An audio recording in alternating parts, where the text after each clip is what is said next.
that people had put a strong case against the president. A strong case. And not just for this time, even before. You remember with the ICC, with whatnot, they looked for blame they didn't find. Even as tunatafutiwa kila siku. But you know, a few weeks ago, I think 2 weeks ago, Excellency, I was with you in New York, going through those meetings, seeing the demand. Truly the stone the builders rejected. If you saw the demand the world has on President William Ruto, from a stone that was rejected to being a cornerstone on this continent, a focal point, to being a reference point. You know, hata sisi wengine tukakuleo mafuta yake. Before, I used to go to the UN. Tulikuwa tunahangaika tunasema sasa tuende mkutano gani? You're looking for invitations. We had too many invitations this time. Everybody wants to talk to Kenya, to talk to Nairobi, because of what you've done. Your Excellency, thank you. You've lifted up Africa, not just Kenya, but the continent of Africa. You've taken a leadership role. And really, it's encouraging that if God has decided someone's path, no man, no human being can be able to take it back. And so we're deeply, deeply encouraged. I know many of you here mnaishi Lang'ata. Si ni kweli? Wangapi hapa wanaishi Lang'ata? Ama mnatoka mbali? Your Excellency, a majority stay in Lang'ata. And there's a lot of things that, you know, our former MP had started that are going on. Thanks to you, there are areas in Lang'ata that had never received water. They have begun receiving water. My uncle Dan was telling me, for the last 2 months he started getting. He has never been getting. Because on one side, the concreting we've done in Kibra, in terms of the line, a lot of the illegal connections there reduce the pressure coming to Lang'ata. So we've done concreting. We are doing a new line that is coming up, Kongu Karumba Road. But the biggest intervention, because we've done the piping from Kabete, Udiru, coming all the way to the Dagoretti Road, Karen Junction, the piping is ready to bring it down by gravity. The issue has been the quantity of water. You know, Nairobi receives 525 million liters a day, and we need 850. Thanks to you, we've pushed. Northern Collector 1 is almost over. Northern Collector 1 will give us 140 million liters of water. And so the old story that Lang'ata has no water is going to end very, very shortly. I made that promise last time we came here, and I want to repeat it. We're edging closer. There are issues of way leaves from Kigoro coming down to Nairobi, issues of compensation, issues of the piping, but now it's just 6 kilometers left.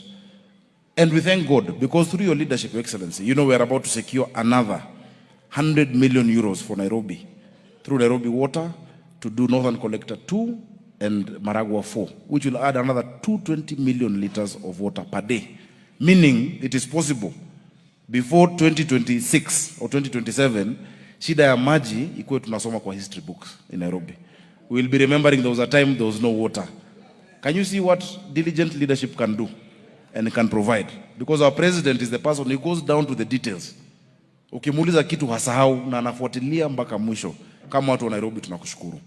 Ya pili, vile Nixon amesema, we unveiled our Green Army. I'm sure you've been seeing around in the estates. Vijana, we had 2,500 who are unclogging drainages. They are preparing us not just for El Nino, because El Nino will come, but also for us to have a clean environment. But what are we finding when we unclog those drainages? Tunapata takataka. Hiyo takataka haijatupwa na mimi ama na rais ama na serikali, ni sisi kama wananchi. We must stop illegal dumping. We must take care of our environment. You know, if everybody cleaned the front of the house, the world would be clean. What we are getting, historical garbage, manguo, nini, it is terrible. At least now things are flowing. Hii mvua kidogo ya juzi Nairobi would have been flooded already. Hii mvua tu kidogo ya last week na juzi. But things are flowing. We're going to go on with that. We've mapped out all the hotspots. Your Excellency, we've started with the regional commander, with all the DCCs, with our sub-county admins, our disaster teams. We're going to publish areas where people must move. There's some areas where we will need to move people because we're just timing around the 9th. That is the forecast. So the issue of dam, and I also know dam estate. Kuna watu wa dam estate hapa? I know dam estate mmekuwa na shida ya maji the last 2 weeks. We're sorting it out. The issue was blockage of pipes. I know that for sure. In the next 1 week it is done. But around Nairobi Dam, around Waruku, some places in Dandora, we'll have to move people to higher ground. na tunaomba tukifanya hivyo wajue tunafanya kwa sababu yao and for their interest. So kwa hayo mengi, watu wa Lang'ata na watu wa Deliverance tunawapenda. Msichoke kutuona. We agreed, we are members. We will keep coming. Please keep praying for us. Yeah? Please keep praying for our president. Our president is making tough decisions that need grace and wisdom, but the right decisions. The decisions he's making are the right decisions because our country was living a lie. Tulikuwa tunaishi uongo. Ushaona mtu akona mshahara 10,000 but anaishi maisha ya 50,000. It will come, you know, a place will come, you cannot keep living that lie. You know, the debt we were in. So some things have to be done now, but for posterity. So that we don't leave our children in debt. Your Excellency, we are behind you as you do that. And we are behind you. Rais alisema mambo ni ngapi? Matatu. Si ndio hiyo? Alisema mambo ni matatu.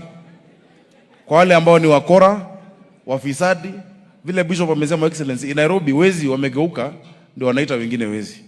Lakini hata tunawaambia mambo ni matatu. Wajichagulie ile inarifaa kwao. But we will not accept it. Nixon has said, land grabbers, we've told them. Those who've taken public land, we are telling them. There's a place in Embakasi, Your Excellency, as I finish. Imagine inside our hospital yetu ya Tasia, somebody has built apartments in our hospital land. What we've agreed to do, we fenced it, and we've told him, thank you for your kind donation of wards. Those apartments tunabadilisha ikuwe wards, na ikuwe nyumba ya Manassehs, you know, that they can use, because you can't do that. Another one is claiming land in between the incinerator and the administration block. If we keep doing that, Nairobi will go to the dogs. We can't allow that kind of anarchy. So, Excellency, on that fight against graft, we're behind you. That we must do the right thing as leaders. Ladies and gentlemen, simefurahi muona rais leo. Siniliwaambia ile siku ndamleta. Na mlifikiri ni story. Mheshimiwa rais ako hapa, mniruhusu mnikubali and join me tumkaribisha rais wetu William Samoei Ruto atazungumzie.